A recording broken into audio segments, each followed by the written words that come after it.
Salam, hər vaxtınız xeyirli olsun dəyərli dostlar, kanalımızın izləyiciləri.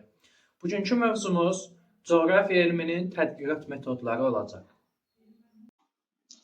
Coğrafiya tədqiqatlarının aparılması üçün biz ənənəvi və müasir üsullardan istifadə edirik. Ümumiyyətlə bu metodlar təbii, sosial-iqtisadi proseslərin öyrənilməsi, təhlili və proqnozlaşdırılması məqsədi ilə tətbiq edilir. Biz əvvəllər ənənəvi tədqiqat metodlarından istifadə edirdik. Belə ki, ənənəvi tədqiqat metodlarına kartoqrafik metod, tarixi metod, müqayisə metodu və çöl tədqiqatları metodu daxil idi. Daha sonra isə müasir üsullardan istifadə edilməyə başlandı. Müasir üsullara isə biz riyazi statistik üsul, coğrafi modelləşdirmə, aerokosmik üsul, coğrafiya informasiya sistemləri və coğrafi proqnozlaşdırma üsullarından, metodlarından, bu tədqiqat metodlarından istifadə edirik. İndi isə gəlin kartoqrafik metod haqqında danışaq, məlumat verək.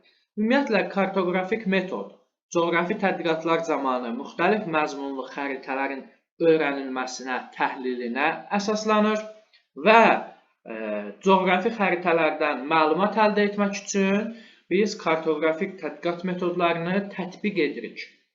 Kartoqrafik metod özü də 3 yerə bölünür. Kartoqrafik metod 3 üsulla, 3 təhlil vasitəsilə həyata keçirilir. Vizual təhlil, kartometrik təhlil və qrafik təhlil vasitəsilə. Vizual təhlil nə deməkdir? Vizual təhlil müvafiq xəritələrdən ərazinin relyefi, çay şəbəkəsi, iqlim xüsusiyyətləri, bitki və heyvanlar aləminin müxtəlifliyi və yaxud nəqliyyat magistralları, əhali və s. haqqında məlumatların əldə edilməsi müəyyən olunur. Vizual təhlil zamanı biz bu hadisələrin, obyektlərin, proseslərin keyfiyyət və bəzi kəmiyyət göstəricilərini də belə deyək, oxuya bilərik. Məsələn, xəritədə gördüyümüz kimi Lənkəran Astara İqtisadi Coğrafi rayonunun fiziki xəritəsi qeyd olunmuşdur.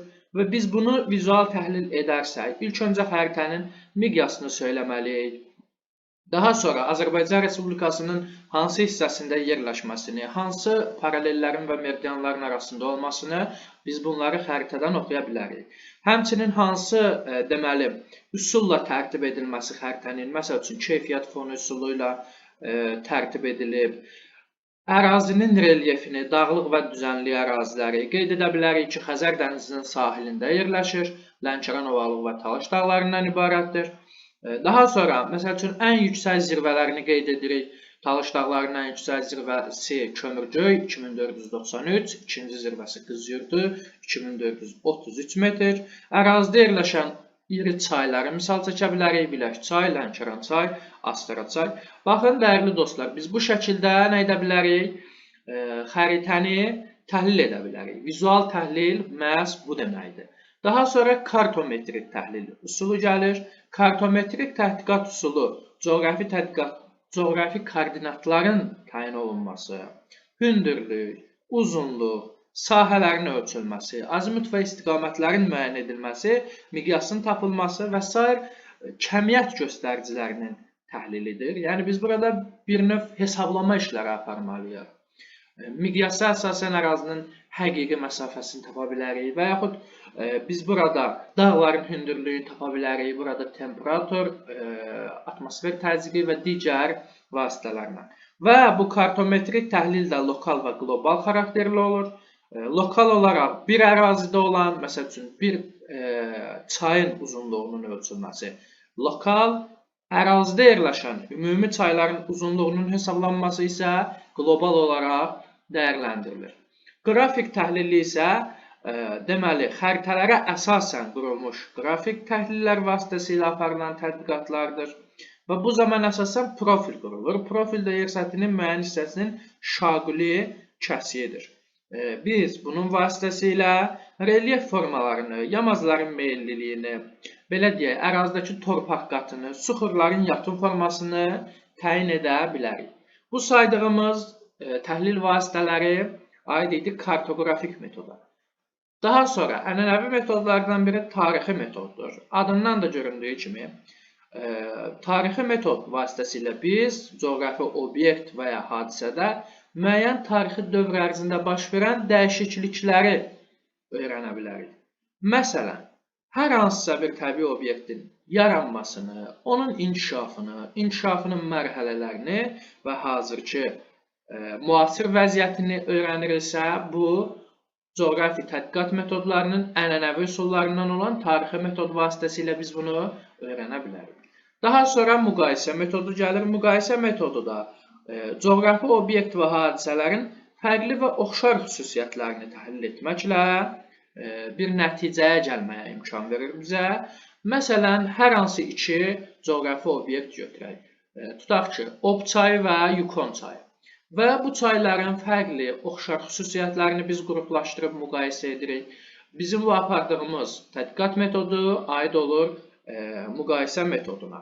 Və ənənəvi metodlardan biri də çöl tədqiqatları və yaxud ekspedisiya metodudur. Biz bu zaman ərazidə birbaşa tədqiqatları aparmalıyıq. Müxtəlif cihazların köməyi ilə məlumatlar toplamalıyıq və bunların təhlili də bizə coğrafi tədqiqat metodlarının ekspedisiya metodu vasitəsilə həyata keçirməyimizə belə deyək, səbəb olur. Bu saydığımız kartografik metod, tarixi metod, müqayisə metodu və çöl tədqiqatları metodu aid oldu ənənəvi tədqiqat metodlarına. İndi gəlin müasir tədqiqat metodları haqqında danışaq. Riyazi statistik metod. Riyazi statistik metod hadisələrin kəmiyyət göstəriciləri, yəni riyazi hesablamalar vasitəsilə tədqiq edir. Biz burada məsəl üçün qeyd edə bilərik əhalinin statistik göstəriciləri, əhalinin təbii artımının statistik göstəriciləri və yaxud ölkənin iqtisadiyyatı ilə də bu daha çox bağlı ola bilir. Məsəl üçün, idxalın həcmi, tutaq ki, bir il ərzində biz ümumi olaraq aylar üzrə ölkənin idxal etdiyi məhsulların gəlirini hesablayırıq və tutaq ki, ilin sonunda yenə statistik məlumatlar əsasında biz müşahidə edirik. Məsələn, dövlətin idxaldan qazandığı ən çox gəlir iyul ayında olub, ən aşağı gəlir noyabr ayında olub. Bu şəkildə biz riyazi statistik metod vasitəsilə bu hesablamaları apara bilərik. Daha sonra coğrafi modelləşdirmə, deməli, müasir metodlardan biri hesab olunur. Biz coğrafi modelləşdirmə vasitəsilə obyektin və ya hadisənin modelini hazırlayırıq. Modelinin hazırlanması və öyrənilməsidir bu məsələ. Və bu modellər qrafik formada ola bilər, simvollar vasitəsilə qurula bilər və yaxud sözlər vasitəsilə ola bilər. Daha sonra coğrafi proqnozlaşdırmanı biz öyrənirik. Coğrafi proqnozlaşdırma, yəni ərazidə baş verən dəyişiklikləri əvvəlcədən müəyyən edirik. Bu dəyişikliklər təbii dəyişikliklər ola bilər, antropogen dəyişikliklər ola bilər. Məsələn, gördüyümüz kimi dərslikdə də bu misal qeyd olunub ki, su anbarının tikintisindən sonra ərazidə baş verən dəyişikliklər, burada iqlimə, temperatura təsirlər və digər amillər nəzərə alınır ki, bu da məsəl üçün antropogen təsirin proqnozlaşdırılmasıdır. Biz bu proqnozlaşdırılmanı da uzun müddətli proqnozlaşdırma, qısa müddətli proqnozlaşdırma kimi iki yerə ayıra bilərik. Aerokosmik metod vasitəsilə biz aero və kosmik şəkillərdən alınan məlumatlar, informasiyalar əsasında müasir xəritələr tərtib edirik. Bu vasitə ilə coğrafi prosesləri öyrənirik. Daha sonra müasir metodlardan biri də ən çox istifadə olunan, işlənilən coğrafi informasiya sistemidir. Coğrafi informasiya sistemi müasir texnologiyaların, informasiya texnologiyalarının vasitəsilə coğrafi məlumatların toplanması, işlənməsi və rəqəmsal xəritələrin tərtib edilməsi buna aiddir.